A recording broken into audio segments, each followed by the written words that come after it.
Greetings, my friends. Father Leo here, and today is the first Sunday of Advent, where we continue our journey into the future, and specifically our journey to Easter, when we celebrate the incarnation of the manifestation of God in and through the person of Jesus, which reminds us of our own incarnation, but not only ours. You see, the traditional way of looking at things has always been the human, anthropomorphic, in the sense that it's all about people. Well, it's not all about people. As a matter of fact, it's a small piece about people. Not that people are not important. Having reflective consciousness, of course, that's extremely unique with our species. But having said that, with the new paradigm, it's looking at things and enjoying them just for being themselves, without having to try to intellectualize or rationalize around them, just to view them and enjoy them.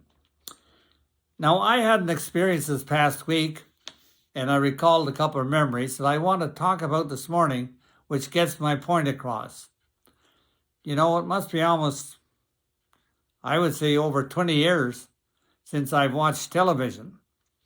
But the last month or so, I've been starting to watch sports again and put in my time watching them in the evening. Well, I have the games on, but I have the sound off so I can read a book. However, first Sunday of Advent. What happened last week then? I bring that to you as a way of exemplifying what I mean by a new paradigm, where you see something and you enjoy it for its own sake. You don't have to put some kind of a human interpretation on it, okay? Leave it alone. Enjoy it. For example, I was surfing the internet and I came across a program where it showed me a good example of people just enjoying creation because they see it, and that's enough. One of the things I saw were bumblebees. Now, ordinarily you think of bees and stinging, and a lot of times we try to avoid them, I guess. But here they brought into captivity, or had several bumblebees in a station. And what they did, they put in with the bumblebees little balls like tennis balls. And what do you know? Here the bees are busy playing with the balls.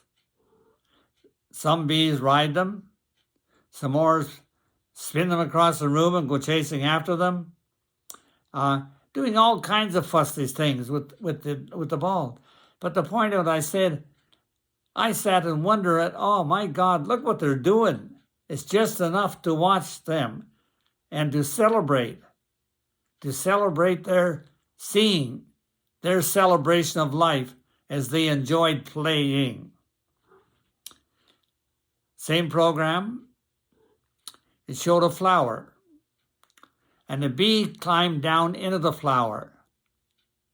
And what had happened was, the flower had turned sunlight into food, and the bee was feeding on the food.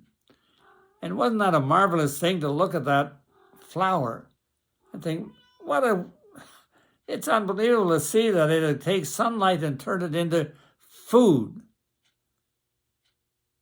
And just to enjoy that, stand in wonder and awe before that kind of, well, I suppose some would call it a miracle. In many ways, perhaps it is. It's certainly a miracle of creation, a miracle of nature, and just enjoy it. Don't spoil it by trying to rationalize it or intellectualize it or make some deep theological meaning of it. Just enjoy the darn thing. The next one showed a flock of sheep. I don't know if they're flocks or herds. I've never had anything to do with sheep. Anyway, and here caught two sheep, and they were playing. And were they ever having a ball? Bouncing each other, bunting each other, rubbing up against each other, running away, running back towards each other, and they were having a ball. I thought, man, oh man, isn't that fantastic to see that? Talk about looking at something with wonder and awe and leave it alone. That's enough. Wonder and awe is enough. Celebrating it is enough. Don't do anything else with it.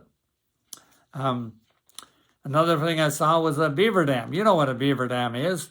The beavers build a dam and it dams the water up so they have a nice, cozy house to live in. Well, a storm or something destroyed their house, and now they had to rebuild it.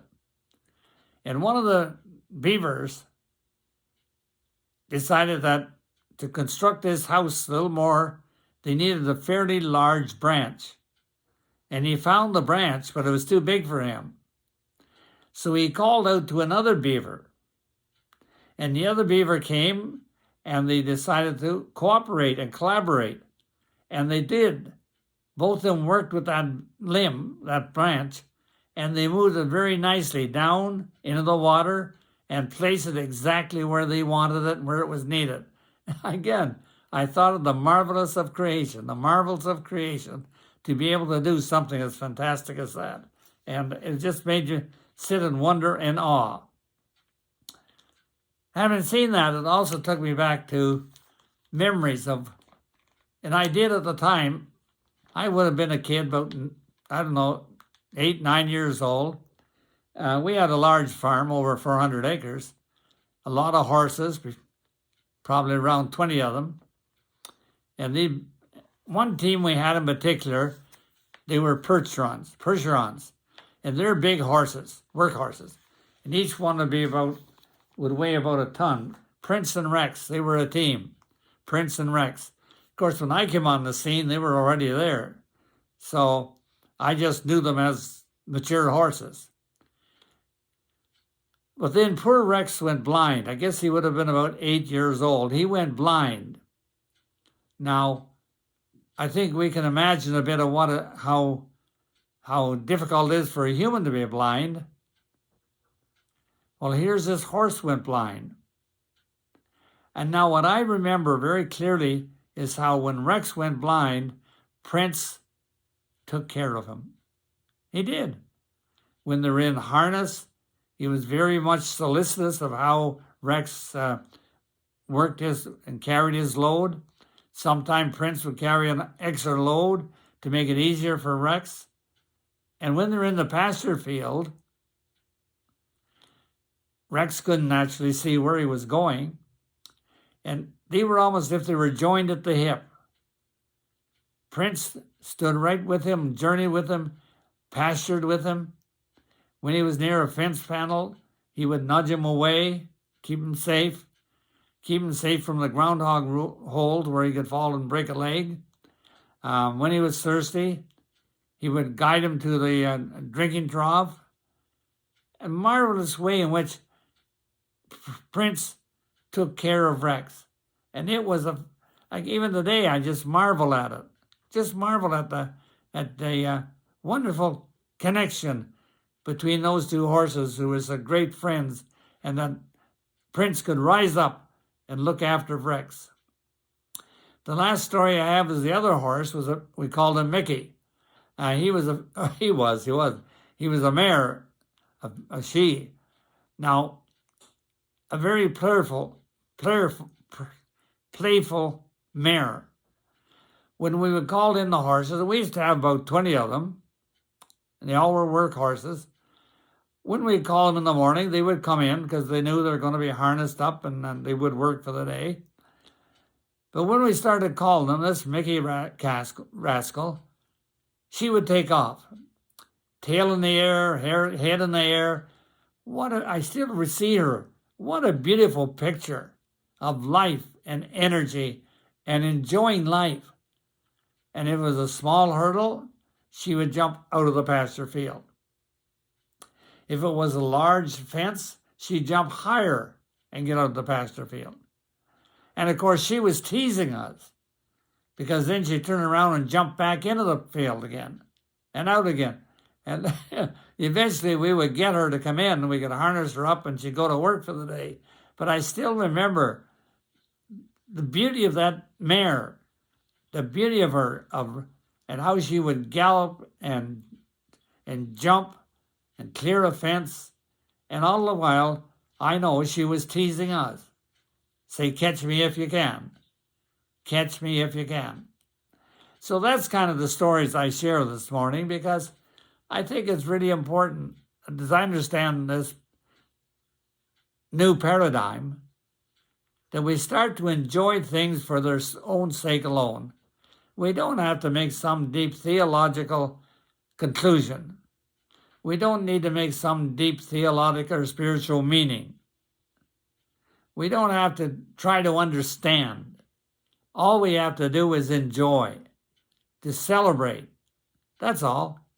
In other words, when those bees are playing, well, that's enough. That's all they had to do was play, and they did. The flower was doing what flowers does, turns light into food. The sheep play. The beavers work cooperatively. Prince takes care of Rex. Mickey jumps and flies and teases humans.